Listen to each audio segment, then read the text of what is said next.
Hey everyone, welcome in for another edition Cup Week. Catch up with Mark Jones to talk all things harness racing, and we're actually going to jump codes and talk a little bit of thoroughbred racing as well with a runner in on Saturday at Riccarton. Mark, before we hook into show day at Addington on Friday, we'll go back to Tuesday, Cup day at Addington, just to let the people out there know how things are with Deny Everything. I know there was a flat tyre received going into the first bend. How's the horse come through? And what's the steps forward from here? Yeah, he's unfortunate to get a flat tyre, but I don't think that really mattered in the end. He was pretty disappointing and gone a long way from home. So we got a blood done. It was out a bit, and he's got a bit of treatment to be done. So he'll just have a wee break, and at this stage, haven't spoken to the owners, but we may look at going down south for a few of the country cups over Christmas and then give him a break after that. But as he seems well in the paddock, and just a few days of R&R should bring him back. Another one that carried a fair bit of support on Tuesday was Monaco Grace. She's sort of in the same boat, a little bit disappointing. Yeah, she's very disappointing. Like, she tried up good and we're happy with her, but her blood's a fair way out too. So she'll have a good break now. She's a nice filly, and she's still a bit weak and immature. So she can have a good break and come back next year, and she'll do a good job. One horse who did go well for the stable on Tuesday and gives us a nice chance to segue into show day action was Majestic Lavros, a much more improved effort from him, albeit down in grade. He heads into the Group 1 Dominion Handicap. How's he come through Tuesday, and how does Mark Jones assess his chances for the big one? Yeah, he's come through it good. Like, he went good, he went better. He probably had his chance to run in the money, but it was only a sprint home, so he's still done good to make ground. He's come through it good. He's eaten up and everything, but he's had a few issues through the season, and just backing up 3 days later is a bit of concern. But you only get one chance at Dominion, so we'll have a crack, and his manners are good, so he can get himself in a good position. He won't disgrace himself, but we're probably not as happy as we could be with him. Ideal situation for him is obviously stepping away, getting into a good spot, and then finding the back or something, and just sort of having one go at them once they sort of get into the later stages of the race. Yeah, he's probably at that stage of his, the way he's racing. He probably has to do that option if he can find the front. And I think if he can run a pretty good first mile, it takes the sting out of the average ones. So as long as they run a good first mile and you control the right horse, you get every chance. But just on the way he's racing, I don't think he can, trouble the top two or three. Okay, he's one of 3 chances for the barn tomorrow. Sue Princess goes round in race 4, probably just a run from her on Tuesday. A fair assessment? Yeah, Hands let her down, driver stuffed it up. So, back to the mobile, but she's had a few issues and we'll be looking for luck.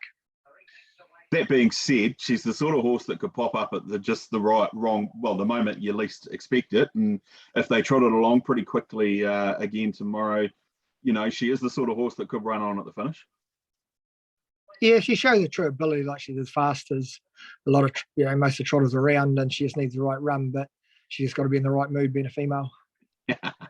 We won't say that one too loudly.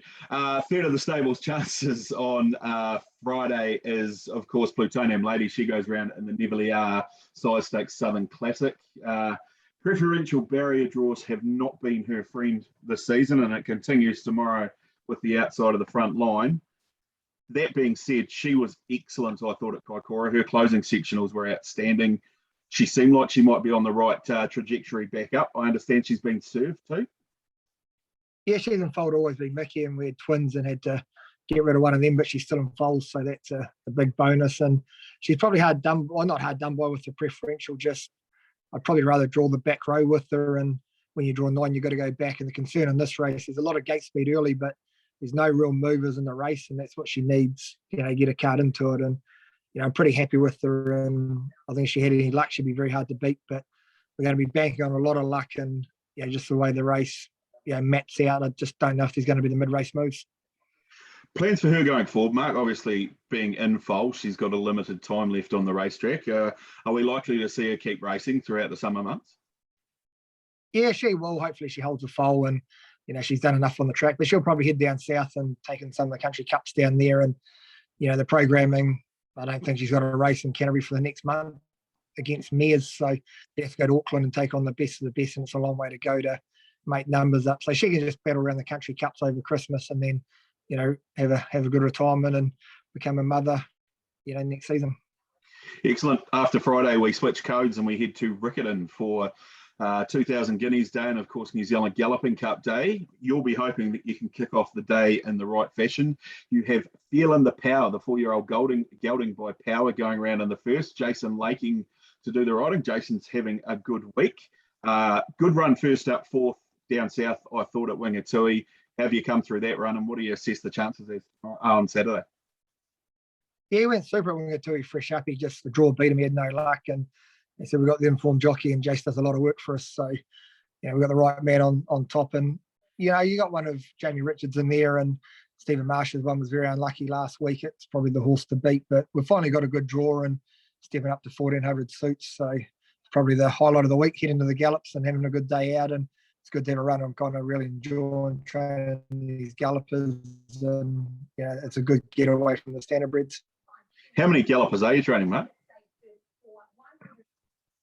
We've got 3 in work at the moment, and we'll take them down south over Christmas and race them down there while we're down in Cromwell. And it's probably one thing I wouldn't mind getting a few more of. Like, I do enjoy it, and again, the track a couple of times a week, and the horses enjoy working off the lead with the gallopers. Gallopers leading off the paces, it's something different for them, and keeping the jockeys off their back. And just surprise money, like Feeling the Power come down from the North Island, owned by Scotty Phelan and Frankie Phelan and co. And he kind of races for 30,000 every second week. The money's fantastic, and the handicapping system's good, and it seems pretty good. So it's something that I'm definitely looking at sticking to anyway, put it that way. Excellent. That's race 1, number 4, the Racecourse Hotel Motor Lodge, rating 65 over the 1400, drawn the pole with Jason Laking. He has had a good week. Hey, look, Mark, we'll let you go. Obviously, a busy man. Best of luck with Majestic Lavros and the Group 1 tomorrow and into Riccarton on Saturday. Thanks for taking the time to chat, and we'll catch up again soon. Yeah, thanks very much.